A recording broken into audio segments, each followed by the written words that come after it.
Top quality और consistent performance के लिए सिर्फ सिल्वर पंप नाम याद रखना।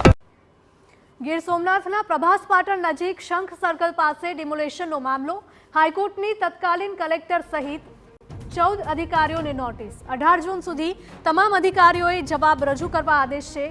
તમામ અધિકારીઓએ સોગંદનામા સાથે જવાબ રજૂ કરવા સૂચના અપાઈ।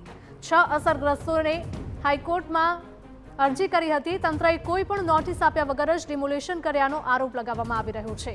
ત્યારે 4 એપ્રિલ 2025ના રોજ સોમનાથ શંખ સર્કલ નજીક 80 જેટલા રહેણાંક મકાનો સહિતના દબાણો પર તંત્રએ બુલડોઝર ફેરવ્યું હતું।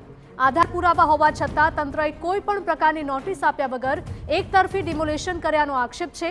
ત્યારે હાઈકોર્ટે રાજ્ય સરકાર, તત્કાલીન જિલ્લા કલેક્ટર દિગ્વિજયસિંહ જાડેજા, વેરાવળના ડેપ્યુટી કલેક્ટર, મામલતદાર અને ડીવાયએસપી સહિત 14 અધિકારીઓ અને કર્મચારીઓને નોટિસ ફટકારી છે।